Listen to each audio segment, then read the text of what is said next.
Nos ha honrado y nos ha ayudado Amén. para poder estar en estos estudios. Amén. Me acompañan el pastor Contreras, es una gran bendición, pastor, realmente poder contar con ustedes acá. Hermano Sebastián, una alegría siempre. Amén. Para poder nosotros compartir todos estos mensajes.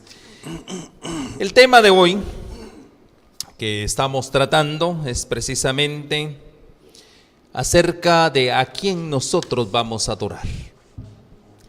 Y dependiendo la elección que hagamos, aquí es bien importante, mis hermanos, es que hay que hacer una elección. Y lo que yo veo en esto es que es una elección de vida o de muerte. Así como lo vemos. ¿A quién nosotros, de qué lado nos vamos a poner? ¿Del lado de Dios o del lado del enemigo, del lado de Satanás? Así que eso es lo que les invitamos a que usted reflexione acerca de todo esto. Bueno, cuando hablamos de qué lado estás, cualquiera de los lados te va a poner una marca. Si es Dios, Él tiene una marca, y si es Satanás también tiene una marca. Así que hoy, a la luz de la palabra de Dios, vamos a hablar de este tema que va a ser de gran bendición. Vamos a orar para este tema. Padre Santo, te damos gracias nuevamente por tus bendiciones. Sabemos, Señor, que estamos en una gran decisión para nuestras vidas. ¿A quién vamos a adorar? Señor, queremos adorarte a ti, pero muéstranos, Señor, cuál es la verdadera adoración para no caer en trampas del enemigo. Señor, danos esa oportunidad maravillosa de abrir nuestros ojos, nuestra mente al consejo de tu palabra. En Cristo Jesús lo agradecemos. Amén y amén. Amén. Mis hermanos, ¿a quién perteneces? Y quiero comenzar con mi hermano Sebastián. Mi hermano, ¿a quién le gustaría a usted servir? Bueno, nosotros queremos estar con Dios, pero por tendencia natural a veces dice la Biblia, el espíritu a la verdad está presto, mas la carne está enferma. Así es que nosotros necesitamos día con día tener una relación íntima con nuestro Dios, para que así como reflejara la gloria de Dios en el rostro de Moisés, por tener una comunicación plena con Dios, podamos nosotros desarrollarla también día con día, para que cada vez que lleguen las pruebas podamos decirle, Señor, asísteme con tu gracia. Así es que yo quisiera servir siempre a Dios. Amén. Pastor, vemos acá a quién vamos a adorar, o es a Dios o al hombre en su autoridad. Y aquí vemos la autoridad de Dios. El Señor tiene una ley, como también el hombre quiere imponer una ley, dos cosas bien importantes. Y eso es el símbolo de su autoridad. La pregunta, pastor, es ¿a quién nosotros debemos de someternos? ¿Si a las leyes o costumbres de hombres o a la misma ley que Dios instituyó desde el mismo principio y que muchos a través de hostigación de Satanás dicen que está clavada en la cruz? Voy a invitar a que abramos la palabra de Dios en Apocalipsis, capítulo 3. Allí se nos muestra algo que Jesús hace con sus hijos que lo aman. Dice en el capítulo 3, en el mensaje a Filadelfia, estamos viendo el versículo 12.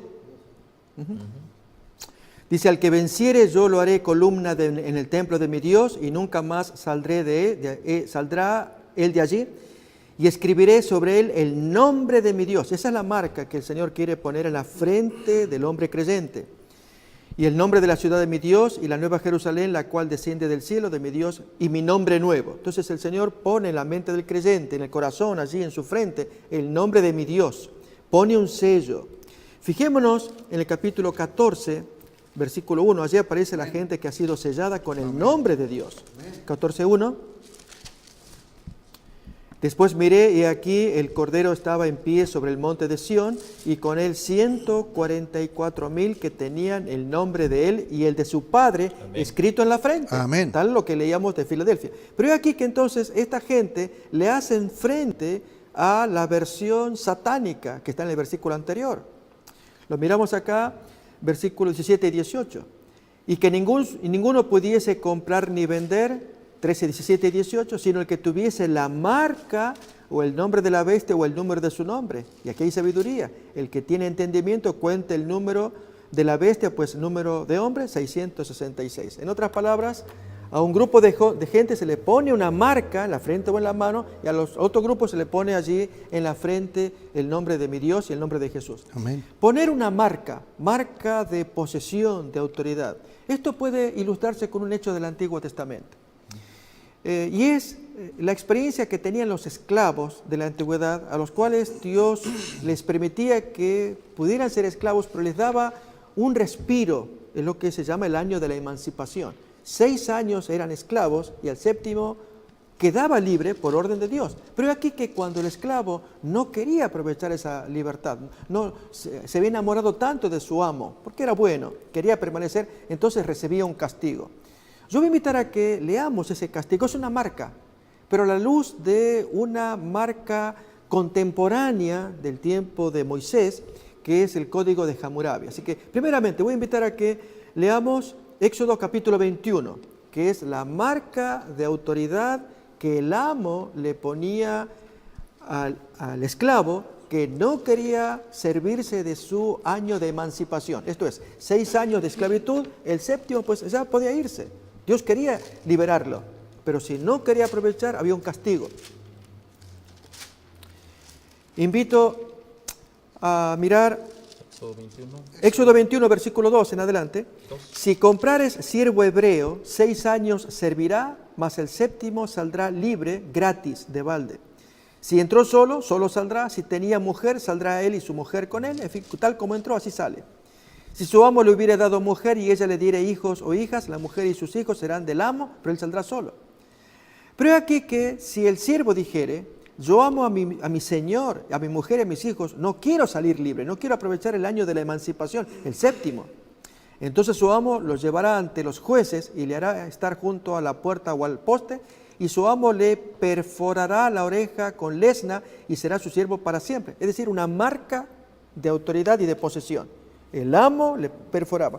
Pero contrastémoslo con la ley de Hammurabi. Esto está en internet. Uno pone código de Hammurabi, número 282, tenía muchas leyes. Esta, número 282, la tengo acá, se las leo.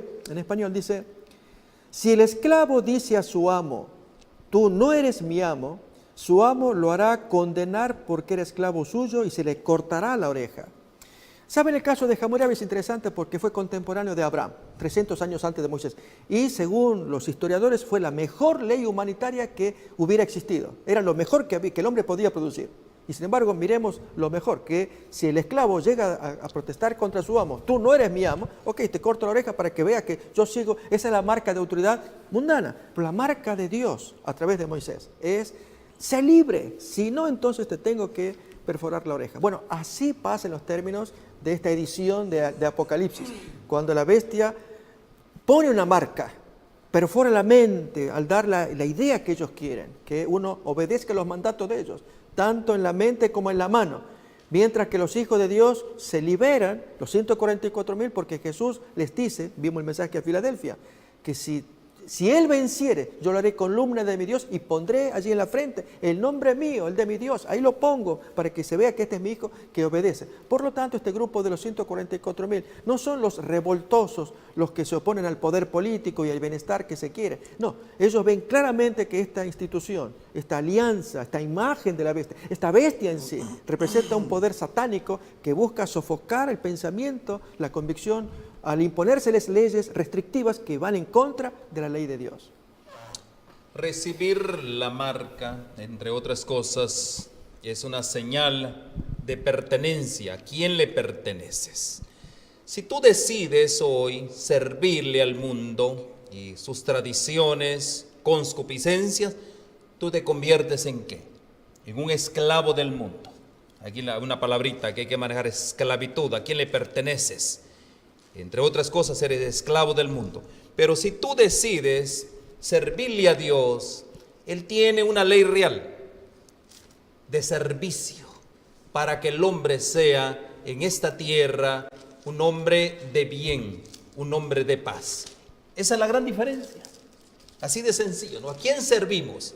¿Decidimos servirle a Dios vamos a servirle a través del servicio voluntario, porque eso era lo que pasaba, ¿verdad? Cuando le horadaban su oreja, eso quería decir, Señor, yo quiero seguir sirviéndote.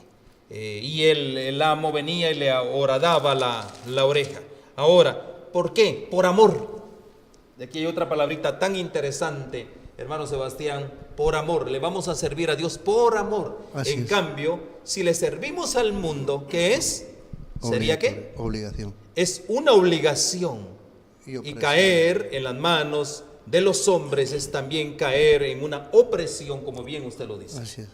Hermano Sebastián, siguiendo acerca de la marca, ¿ya?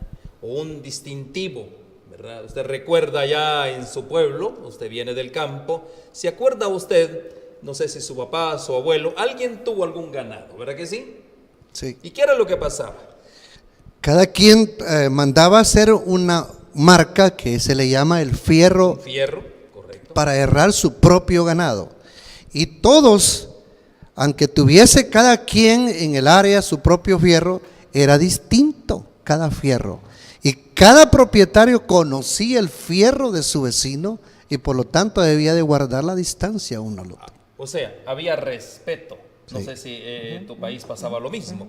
Pertenecía a don Pedro, a don Juan, y todo mundo respetaba. Es lo mismo, mis hermanos. Hoy el Señor también tiene una marca distintiva, como también el mundo tiene una marca distintiva que vamos a ver posteriormente. Entonces, aquella parte en la cual los hombres tienen que elegir, es algo bien interesante. ¿Por qué razón?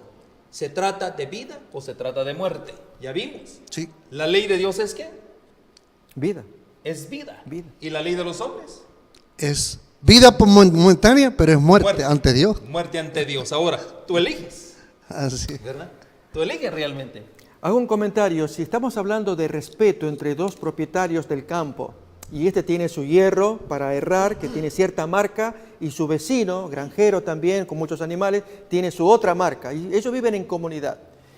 En esta tierra, de acuerdo a la profecía, hay una marca que se impone a fuerzas. Nadie podrá comprar o vender si no tiene esa marca de propiedad. Y si yo, de acuerdo al mensaje de Filadelfia, el Señor me puso a mí y a ti una marca de propiedad, ¿por qué el vecino viola esta propiedad que le pertenece al Señor? Si ya Dios me puso una marca, así como al esclavo que se le horadó, y entonces ya es propiedad del nuevo amo, que es Cristo. Pero aquí que el enemigo, él obliga a que, a pesar de que tenga esa marca, tenga que dejarse poner la otra porque pasa a otra propiedad. Bueno, eso es un atropello, eso es una violación. Este es el tema que estamos estudiando. Atacan la propiedad ajena. La que es de Cristo, los 144,000, no debería tocarse. Sin embargo, la profecía muestra que todo el mundo va a ser arrastrado en que se le imponga esa marca, esa nueva marca de autoridad, pero con la resistencia del pueblo de Dios. Amén. Hermano Sebastián, coméntenos, ya le dimos una explicación detallada. ¿Cuál es la marca de Dios? Bien, antes de eso quisiera hacer una pequeña observación, que a mis tempranos años me correspondiera a mí experimentar lo que el pastor dijera. Mi papá compraba y vendía ganado, pero en el sitio de administración de renta, donde se revisaban las cartas de venta para dar de baja al ganado, si había un ganado que había sido robado, ahí estaba la inspección. Y había veces que era tan aguda la investigación que poniéndole agua repetidas veces donde está la marca, encontraban que otro fierro había sido puesto encima del otro. Así es que cuando el pastor habla que Dios ha marcado su pueblo, ¿y por qué vamos a obligarlo y ponerle otro fierro? El Espíritu de Dios sabe identificar a los suyos. Así es que vamos entonces a la explicación. Según Eclesiastés 12:13, dice la palabra de Dios.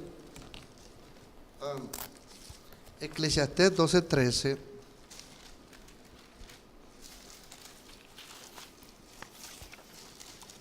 Habla del discurso dicho y todo.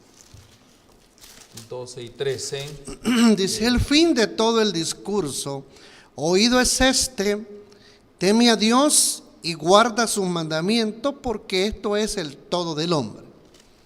¿Qué quiere decir este pasaje cuando me está llamando a mí la atención y a usted? De que cuando se trata de prestar lealtad o servicio en este mundo, pues el espíritu que domine y controle, o que yo permita, es el que hará en mí identificar a quién yo debo de servir. Por ejemplo, Ezequiel 20:12 dice bien claro: y les di también mis sábados, que fuesen por señal entre mí y ellos, para que supiesen que yo soy Jehová, que los santifico. O más bien dicho, yo los he apartado de una manera como el mundo vive. Yo los he apartado, los he redimido para mi obra, para mi causa. Dice entonces, una vez que yo he sido apartado para el servicio de Dios, Dios demanda de mí y de cada uno de mis hermanos que nos están viendo en la televisión. Dice el versículo 20: y santificad mis sábados, y sean por señal entre mí y vosotros, para que sepáis que yo soy Jehová, vuestro Dios. Así que mi relación diaria con Dios, y la de nuestros hermanos también que nos miran, llevará un afianzamiento de la verdad, y al momento de que la crisis vaya viniendo y apareciendo de día con día, la gloria de Dios se va a ir reflejando en cada uno de sus hijos. ¿Por qué? Porque el Espíritu Santo para eso ha sido enviado, para capacitarnos a nosotros. Amén, mis hermanos. Como pueden ver, ahí apareció el peine, ¿verdad? Los sabatistas aparecieron. No habíamos hablado nada de eso, ¿verdad? Pero se dan cuenta, mis hermanos, aquí hay una de las declaraciones más poderosas acerca de la señal de Dios, su marca. Es el santo sábado de Dios. Aunque, como podemos ver en Daniel, el profeta Daniel, leamos la profecía del cambio, justamente donde el enemigo comienza a cambiar sus instancias, las instancias divinas por las instancias de hombres. Daniel 7:25 leemos de la siguiente manera, y dice en Daniel 7:25: y hablará palabras contra el Altísimo, y los santos del Altísimo, a los santos del Altísimo afligirá, y pensará en mudar los tiempos y la ley, y entregados serán en su mano hasta un tiempo y tiempos y el medio de un tiempo. Entonces, mis hermanos, qué cosa más maravillosa la que nosotros estamos viendo hoy. Algo que de una u otra manera alguien, claramente la profecía lo indicaba a través del profeta Daniel, alguien no solo iba a oprimir a aquellos que tuvieran esa señal, esa marca, sino también que iba a cambiar. Y eso me llama la atención, pastor. Quiero comentar de una manera lógica, simple, cómo la marca de Dios, el sello de Dios es el sábado, pero antes es la ley de Dios que contiene el sábado. Voy a invitar a que leamos una serie de textos bíblicos bien simples, pero la mente dispuesta a mirar cómo para Dios el sello de Dios es su ley, su nombre primeramente, su ley, y en la ley buscar allí en el sábado realmente algo muy especial. Pero antes voy a invitar a que leamos textos. Uno de ellos que se encuentra en los mismos que leíamos, pero vamos a ir subrayando expresiones. Apocalipsis capítulo 3. Es bueno anotar estos textos si tenemos lapicero. Capítulo 3, versículo 12. 3:12 de Apocalipsis. Al que venciere, yo lo haré columna en el templo de mi Dios, y nunca más saldrá de allí, y escribiré sobre él el nombre de mi Dios. Entonces, el nombre de Dios está puesto acá. 14:1 de Apocalipsis va a decir que el sello de Dios tiene que ver con el nombre. Pues vamos entonces, 14:1. Después miré aquí que el Cordero estaba en pie sobre el monte de Sión y con él 144,000 que tenían el nombre de él, de Jesús, y el de su Padre escrito en la frente. Allí estamos mirando entonces que están sellados con el nombre acá. Pero hay aquí, ¿qué contiene el nombre? ¿Qué me evoca el nombre? ¿Qué significa el nombre de Dios?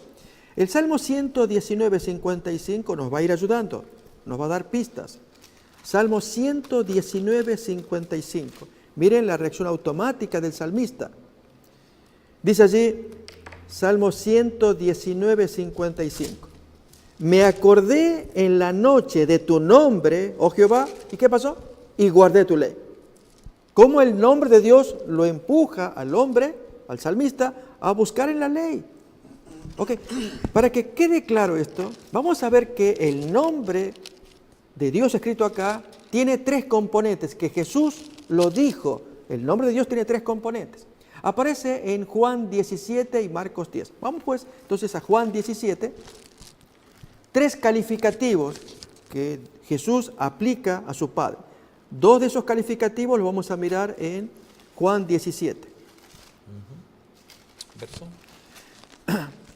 Verso 11 y 25. Notemos cómo Jesús califica a su Padre. En el 11 dice, y ya no estoy en el mundo, mas estos están en el mundo, y yo voy a ti. Padre Santo. Entonces, Jesús a su Padre lo califica de santo. Versículo 25 ahora. Padre justo.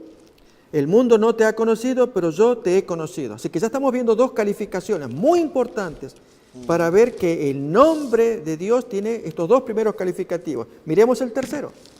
Esto lo vamos a mirar en Marcos capítulo 10, cómo Jesús le responde al joven rico cuando se presenta de un modo halagüeño quizás.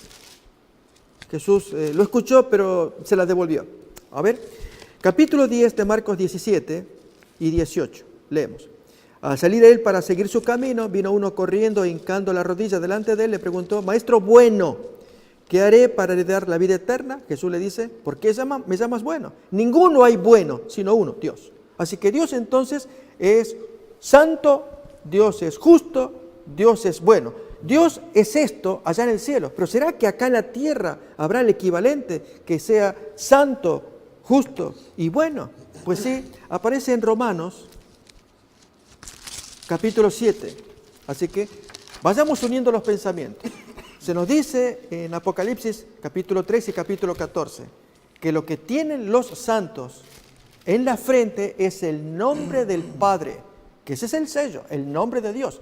Busco en el Salmo 119:55, ¿qué es el nombre de Dios? ¿Qué me evoca? ¿Qué pasa cuando me acuerdo del nombre de Dios? Inmediatamente voy a la ley. Al mirar ahora a Jesús, ¿cómo llama a su Padre? Los calificativos. Lo llamó santo, lo llamó justo, lo llama bueno. Pero eso es Dios allá, en lo alto, en el cielo. Pero acá en la tierra, miremos qué cosa es santo, justo y bueno. Aparece en el capítulo 7, versículo 2.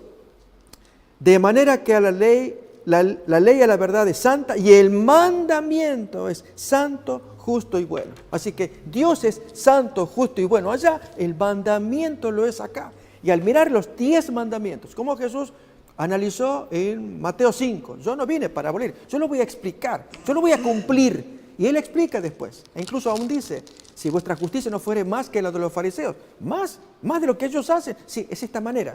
No más cantidad, es la calidad. Ellos lo distorsionan, pero esto es así. Y entonces se explica, mandamiento sexto, mandamiento séptimo, y el mandamiento del sábado, por excelencia. Ese mandamiento, pues, Jesús no lo explicó, Él lo vivió. Él dijo, hizo tanta cosa.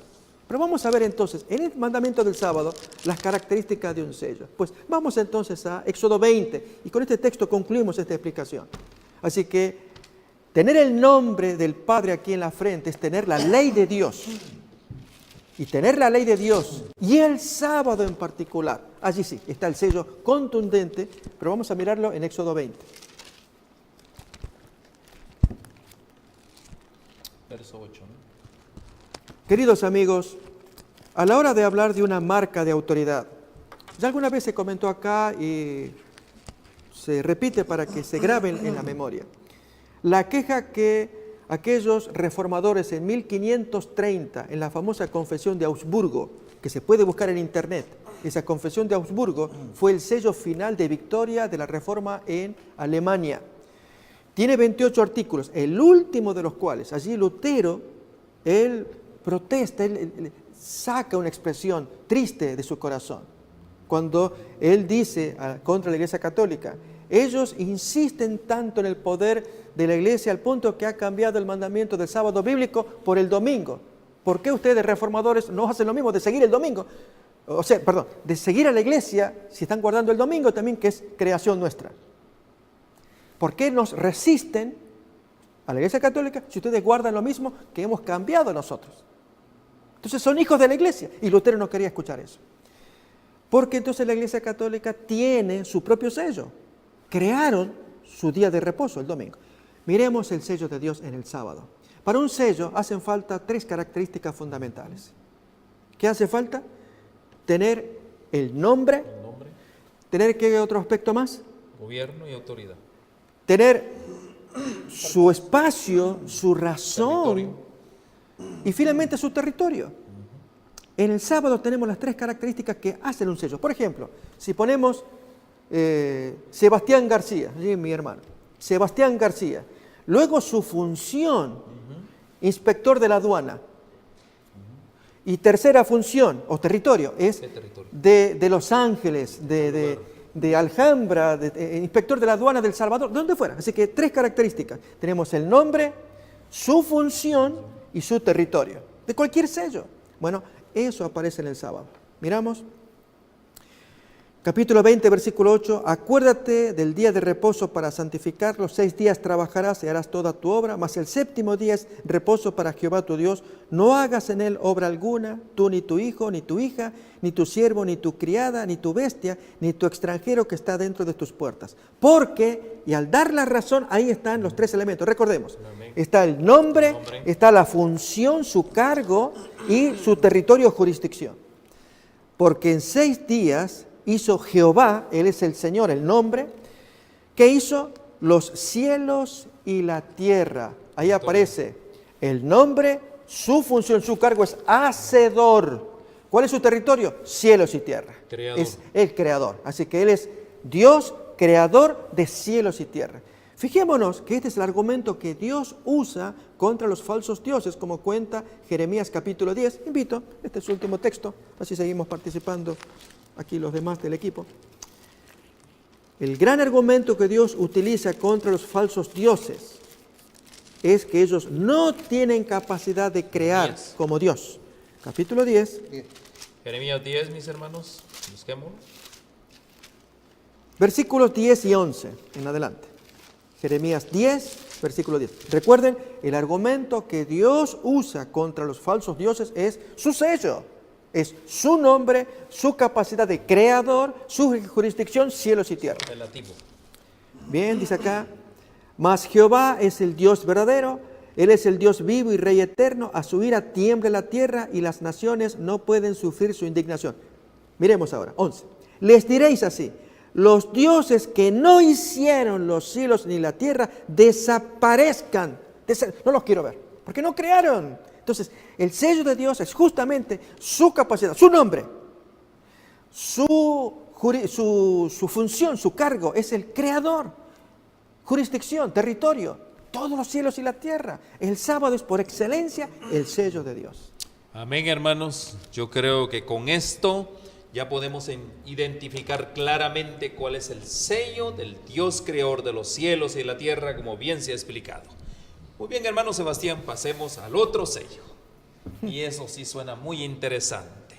¿Por qué razón? Según Daniel 7:25, ¿qué era lo que iba a ocurrir? Un cambio. En los tiempos, en este caso el tiempo, una medida de tiempo, un día, y la ley de Dios. Así es. El pastor leyó hace unos instantes el capítulo 14 de Apocalipsis. Quiero que busquemos nosotros ahí.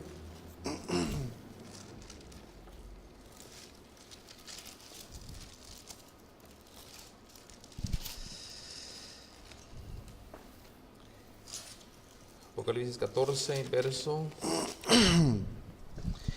mencionó él el versículo 1, donde tenemos la identidad con Dios y el nombre. Y miré, y aquí el Cordero estaba sobre el monte de Sión, y con él 144,000 que tenían el nombre de su Padre inscrito en su frente. Luego se leyó en el versículo 17 del capítulo 13, y que ninguno pudiese comprar y vender sino el que tuviere la señal, o el nombre de la bestia, o el número de su nombre, y lo explica. Versículo 18. Aquí hay sabiduría. El que tiene entendimiento cuente el número de la bestia, que es número de hombre, y el número es 666.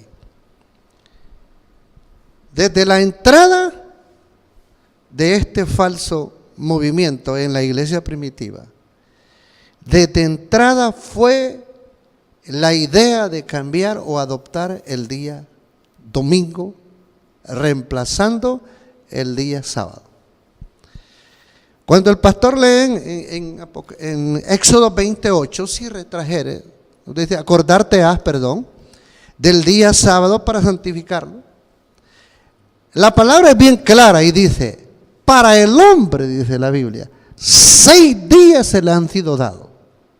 Y es en ellos que tiene que hacer el trabajo. 6 días trabajaréis y haréis en ellos toda la obra que concierne para ganarse el sostén de esta vida. Mas cuando se tenga que llegar al 7º día que Dios ordenó, ese día debe ser reverenciado. ¿Qué es lo que da a entender este sistema usurpador de los derechos de Dios? Es que está caminando en los días que Dios le dio al hombre, y cuando está llegando de nuevo a enfrentarse con la realidad de obedecer, o que tiene que obedecer el día de Dios, vuelve y camina por la senda que Dios le dio al hombre, que es número de hombre. Y como dijera el pastor en Jeremías capítulo 10 y el versículo 10 y 11, digo, desaparezcan los hombres que cambiaron mi día de reposo, desaparezcan, y tal imposición de tal día no lo acepto yo, es lo que Dios quiere decir.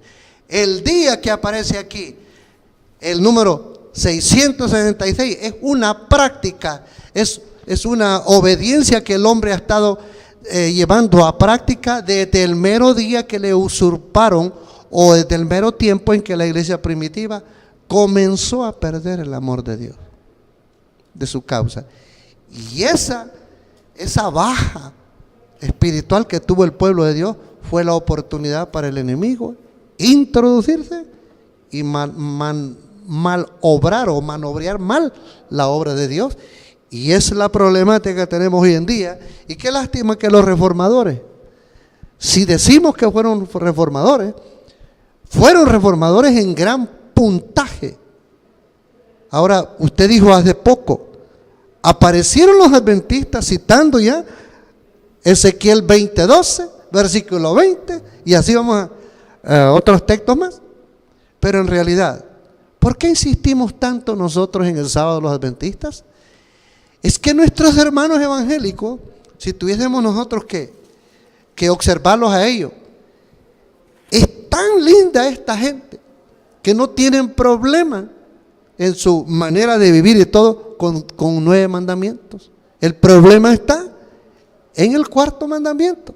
Y no hay nada malo que tengamos que recalcárselo. Hermanos, hay que volver de nuevo de donde se nos dio desde un principio. Amén, hermano Sebastián, gracias realmente.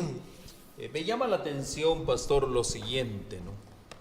El poder. O sea, para cambiar cosas se necesita de poder.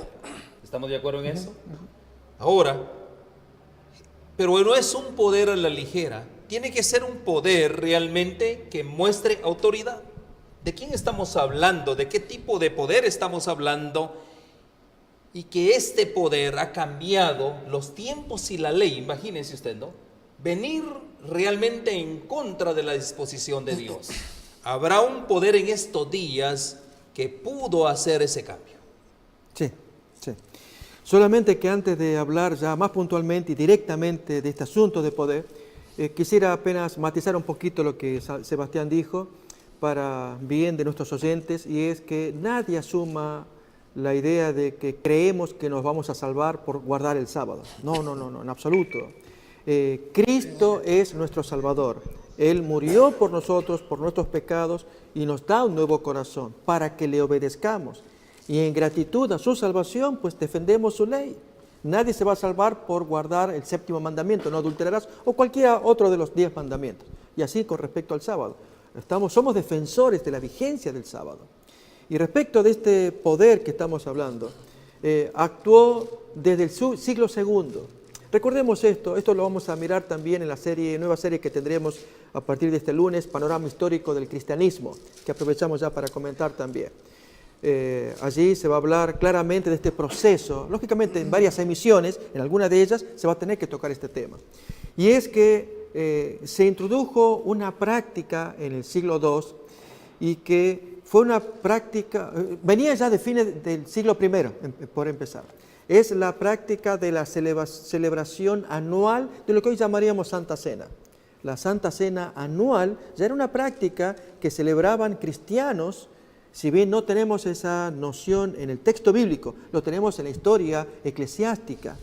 Solo que, si bien esta práctica, esto lo cuenta Eusebio.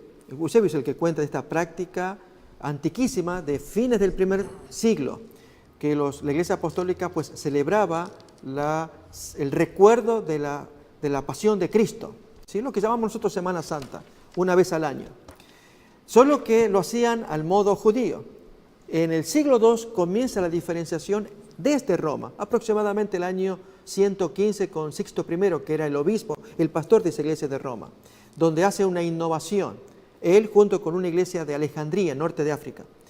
Y es que la innovación es no hacerlo según el cómputo judío, sino siempre que de la fecha judía que aparezca en domingo. ¿Por qué? Porque en Roma era la práctica común de llevarse bien con el juego del circo romano, las prácticas populares que hasta el día de hoy tenemos. En domingo consentir con las mayorías. Así es, eso pasó en Roma. Estamos hablando de la segunda década del segundo siglo, o sea, 110, 112, 115, aproximadamente el tiempo que gobernó este obispo, este pastor, vamos a decir, de la iglesia de Roma. Solo que este asunto de diferenciación, de poder convivir juntos con la práctica anual, recuerda, estamos hablando anual, llega a su eclosión en el año 190, cuando el obispo de Roma, ahora es Víctor I, él decide cortar con las iglesias asiáticas que estaban guardando la práctica que en aquel tiempo se llamó cuarto decimal. Ese es el nombre técnico que uno puede buscar en el Wikipedia y explica bien ese fenómeno, que consistía en celebrar la evocación de la pasión de Cristo, pero según el cómputo judío, o sea, el mes de Nisan, el 14º día, cuarto de semana, el día número 14. Pero Roma lo hacía siempre en domingo, o sea, muy cerca de esa fecha, pero que siempre caiga en domingo. Y el obispo de Roma pues decide cortar con ello. Y entonces, lógicamente, las iglesias interceden para que no tome semejante decisión, año 190 de la era cristiana, y el hombre se aplaca los ánimos. Pero el punto es que, si en el año 115 venían con la práctica anual, la pregunta es, ¿y vendrá con ello una práctica semanal también? Pues lo tenemos en la prueba bíblica. Yo les invito a mis hermanos amigos que abramos en Deuteronomio 5 de una práctica semanal de un fenómeno que había ocurrido tiempo atrás. A ver, esto aparece en Deuteronomio 5, la nueva razón para guardar el sábado. Deuteronomio capítulo 5. En Éxodo 20 se nos da la razón de la creación. Ese era el motivo para guardar el sábado. Como Dios creó en 6 días y descansó el 7º, así también el hombre tenía que seguir ese modelo. Pero en Deuteronomio capítulo 5, esto es casi al final de los 40 años del Éxodo, Moisés va a dar una versión que enriquece la comprensión del sábado. Fijémonos lo que dice en el capítulo 5, versículo 15. Acuérdate que fuiste siervo en tierra de Egipto, y que Jehová tu Dios te sacó de allá con mano fuerte y brazo extendido, por lo cual Jehová tu Dios te ha mandado que guardes el día sábado. Esto está dentro de los 10 mandamientos, en el 4º mandamiento. Entonces, ahora se guardaba cada sábado en recuerdo de un gran evento. ¿Cuál era? La liberación de Egipto. Bueno, así pasó con la práctica del domingo anual. Es la razón por la cual en Italia aún se habla de la palabra Pascueta, de una gran Pascua anual, que es lo que llamamos Semana Santa. El italiano guarda la Pascueta, que es una versión semanal de esa gran celebración anual. Bueno, así como con el sábado, así fue el origen de la práctica dominical en Roma. Celebrar la Pascueta, es decir, domingo a domingo, esta práctica del domingo anual. Entonces, si entramos con una práctica que se origina en Roma, junto con Alejandría, norte de África, y que los cristianos de aquel tiempo seguían con su práctica anual y el sábado por otro lado, entonces hay un gran conflicto que va creciendo hasta que llegamos a nuestros días. O es tradición de hombres, invento humano, o un mandato bíblico. Ya Jesús había enseñado al respecto en Marcos 7, cuando amonesta a los fariseos, cuando les dice: hipócritas, ¿acaso Dios no dejó el mandamiento, honra a tu padre y a tu madre? Pero ustedes lo dan vuelta con la tradición de Escorbán, la tradición de los ancianos, para hacer otra práctica distinta. Bueno, ese es el gran conflicto que tenemos por delante. O seguimos un mandato de Dios ordenado que viene desde la creación y que se reafirmó con la liberación de Egipto, y ahora Cristo, que muere en la cruz, descansa en sábado, guarda su sábado y resucita en domingo, y que Él pide que se guarde la ley de Dios como recuerdo de esa obra redentora, emancipadora de Cristo. No habremos de guardar cada sábado, pero aquí que la tradición del hombre inventó otro día, y entonces es el gran conflicto al cual vamos a terminar con la marca de la bestia o la señal del sello de Dios. Amén, pastor. Tenemos aquí una declaración en Apocalipsis 13, capítulo 13, verso 14. Y miren lo interesante de esta declaración del profeta. Y engaña a los moradores de la tierra con los señales que le ha sido dado a hacer en presencia de la bestia, mandando a los moradores de la tierra que le hagan una imagen a la bestia que tiene la herida de espada y vivió. Miren, qué importante es esto. Y hay una declaración precisamente del espíritu de profecía, dice: preparándonos para la imagen, para recibir la imagen de la bestia. Y ahí es donde yo quiero hacer un llamamiento a usted que nos está viendo en esta hora. Ya estaban en marcha preparativos, y hay movimientos como los que ya comentamos, movimiento de solidaridad, apoyo mutuo, todo ese tipo de movimientos de unidad. ¿Para qué? Son movimientos que ya están en acción, que resultarán en hacer una imagen de la bestia. Qué importante. Se producirán acontecimientos en la historia de la tierra que cumplirán las predicciones de la profecía en estos últimos días. Ya lo podemos ver. Ahora, ahí viene lo interesante, hermano Sebastián, que vamos a ser probados por la imagen. ¿Cómo? El Señor me ha mostrado, dice la escritora, claramente que la imagen de la bestia será formada antes que termine el tiempo de gracia. O sea que todavía hay tiempo para cambiar de bando. ¿Estamos de acuerdo? Para que nos remarquen, como usted bien lo decía. Así es. Ahora, esto constituirá la gran prueba para el pueblo de Dios, por medio del cual se decidirá el destino de cada uno de los seres humanos de esta tierra. Mis hermanos, hermano Sebastián, qué categórico, qué realmente podría decirse mensaje para este tiempo. Claramente bien identificado, como ustedes dos lo han hecho. Bien, ya desciframos que el domingo y el sábado serán la piedra de toque por práctica, por convicción, por costumbre de ambos pueblos, el que sirve a Dios y el que está en un estado o en un mar de indecisión hoy en día. El capítulo 13 es bien claro. Dice el versículo 16, dice bien claro, dice: y hacía que a todos aquellos grandes y ricos, pobres, libres y siervos, se pusiese una marca en su mano derecha o en su frente. Pero sí, quiero volver un poquito más atrás.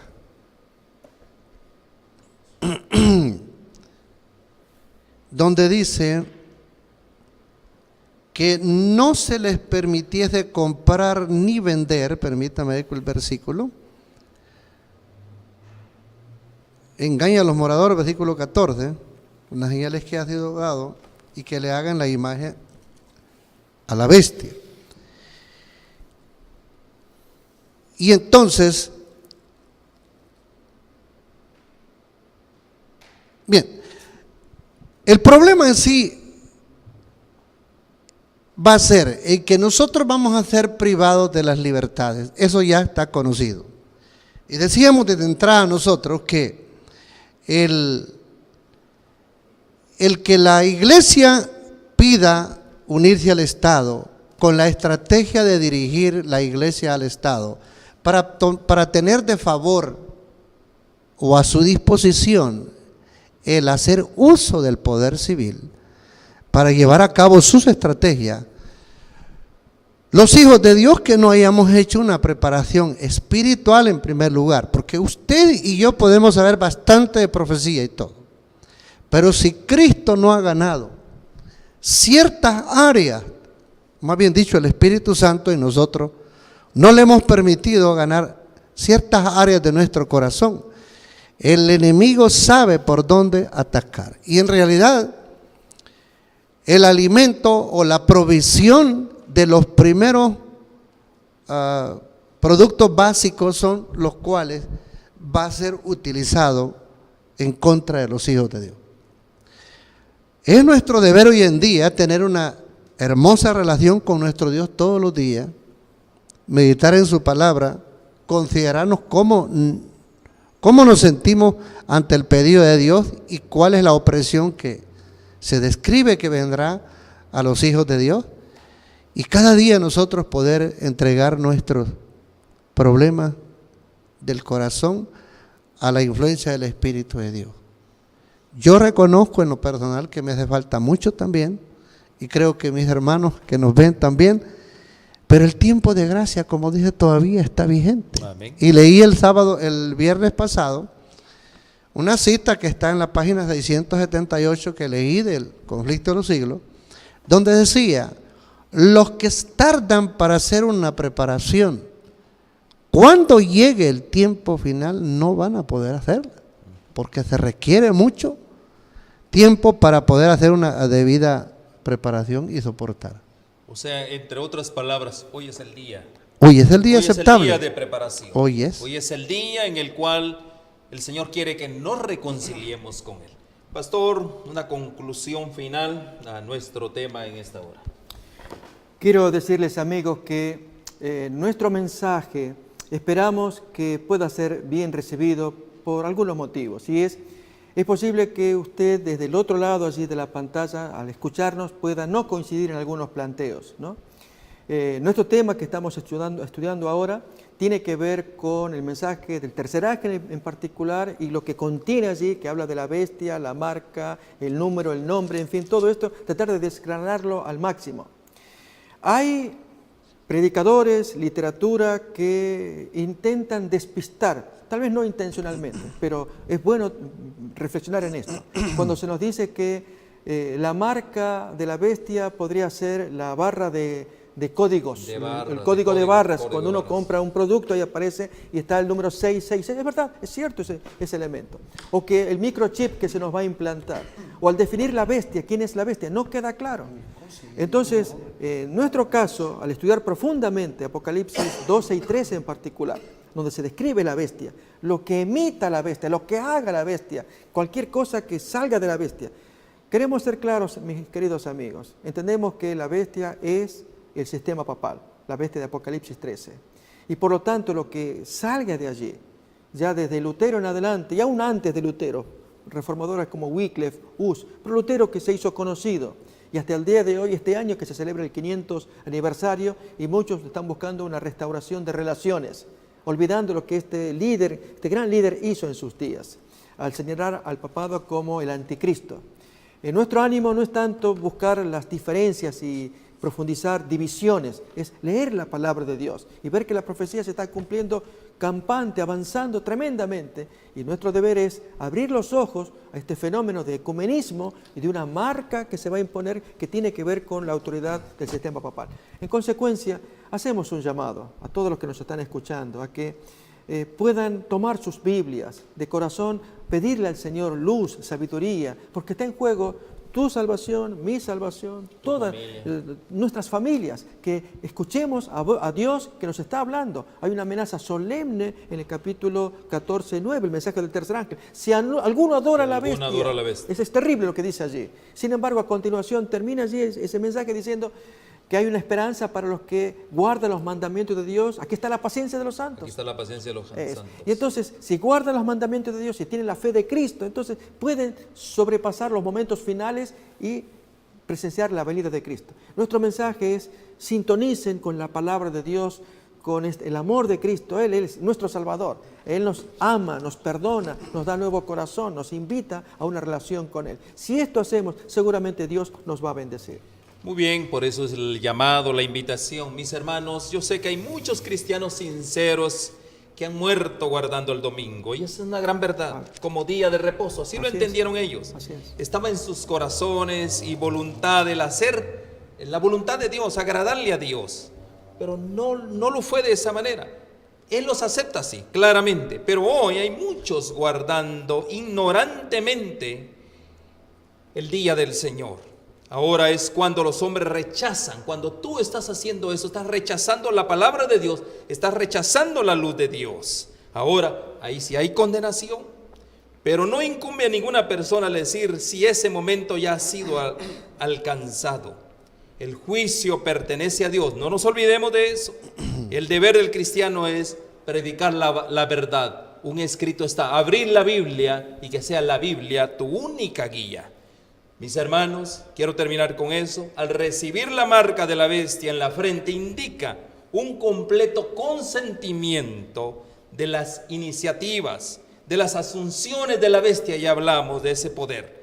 Él recibirá la marca en la mano que indica un consentimiento a sus demandas por medio de motivos que no son motivos de Dios, sino motivos de hombres. Que el Señor te guarde, que el Señor los bendiga, mis hermanos, y fue una gran bendición este tema que presentamos. Dios les guarde, y estamos ya en las vísperas del Santo Sábado. Un placer, Dios les bendiga, gracias. Amén.